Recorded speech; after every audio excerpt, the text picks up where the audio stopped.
And then, so for your future events, I know you said, there's going to be a lull, kind of a break. I know you also said that there might be some changes as far as the way you guys are operating.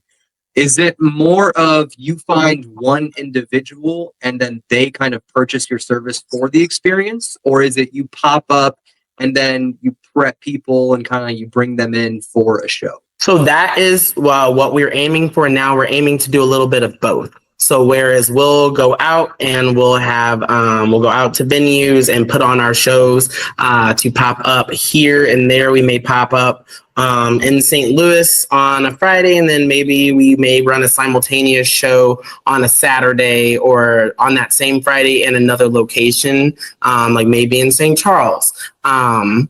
And then we also have a few different packages set up for people to say, I want you all to do an immersive event for me, and then we'll come and bring the event. Like, I know I can say one of our biggest ones that we're aiming for next is to kind of have that murder mystery package, so we can send out the murder mystery with our actors and our storyline set up, because all of our storylines that we have are original creations by me. And I don't know if I can toot my own horn, but I like to think they're pretty hilarious.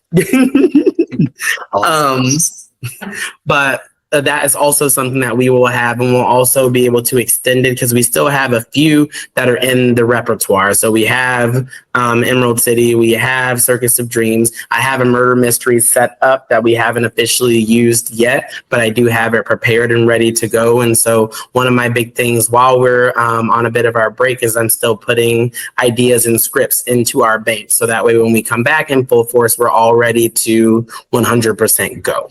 And then you were saying that you guys currently have 6 people, like that's your current team. And then closer to the show, you start the hiring. How far out are you kind of recruiting for that? So last time, when we did Circus of Dreams, we had about a 3-week turnaround because it's mostly improv. So what you need to learn is just the beats. And then bussing tables is also a part of it. So when you're coming off stage, typically you're grabbing a couple of plates and then you're moving on, or the person in the kitchen will come out, because typically we do the ordering at the very beginning. You can still order later on, but most people don't. So we don't really require that many. We just need the actors. So we typically wait until about a month, maybe 2 months out. We'll put the post up, and then we'll have auditions pretty close to go time. And then I know there's only about 7 rehearsals, if even 7 rehearsals. That's why we really look for some of that, like, really developed talent, people who are flexible, who are ready to jump in and just do what is needed in order to be successful there, because it can be a lot with that quick of a turnaround. But typically we get them set up for that 3 months, and they just get better and better as the shows go on. We always do our very first night as like a media night. We invite a couple of our friends who are in media, and then some family. Then we have a family and friends night, get our feedback from those both 2 nights. And then I'll give feedback as a director, as well as my friend will give her feedback. And then we'll do our full hard open. Gotcha. That's really awesome. Oh, sorry. No problem. Go ahead.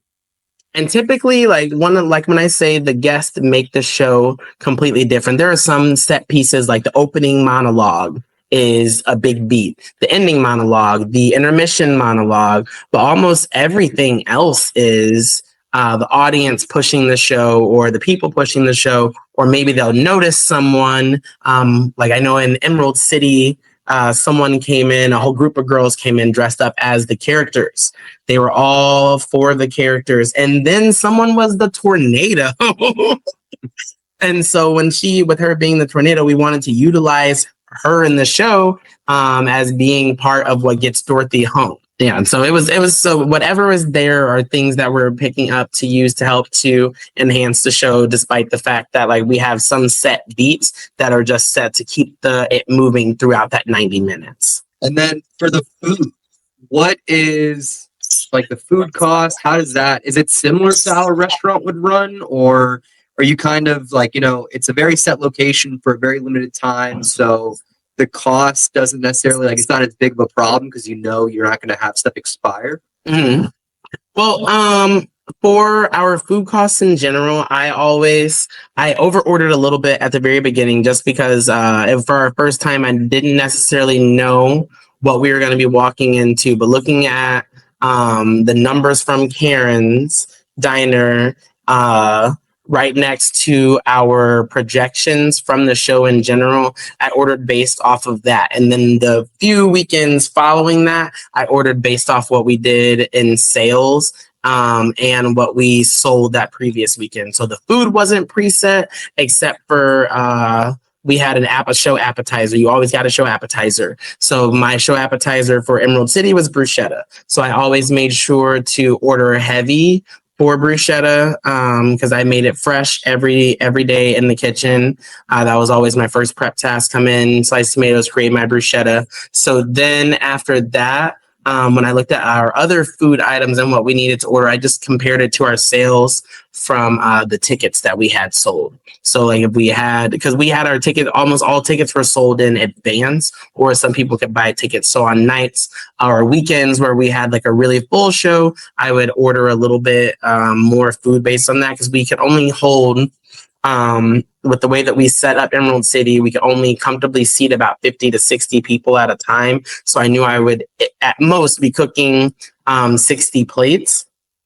So and I just thought about what was like, looked at our most popular items, like our wings were our most popular items. So I always had a few cases of wings on hand. Something that didn't always sell that well, but was a great backup option would be toasted raviolis. So I always kept maybe a case of toasted raviolis or two, just to kind of make sure that we are able to get through what we need.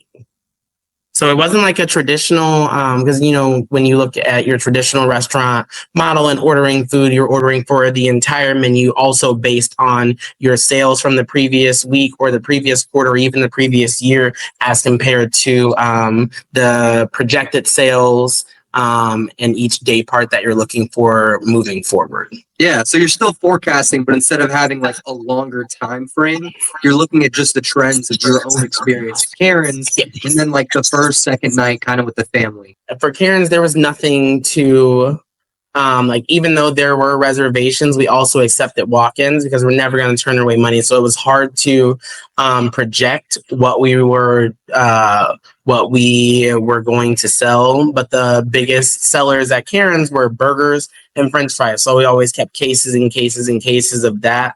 Because even just being around for just a couple of months, I was like, well, we're going to go through these cases of burgers. Don't worry.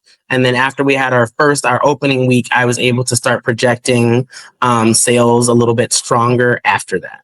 Definitely get what you're saying as far as you need to actually do it and go through it a few times before you can start identifying what the trends are going to look like. Yeah. And what does the kitchen staff look like? Like how many team members did you have in there? Or was it like really just you cooking 60 meals?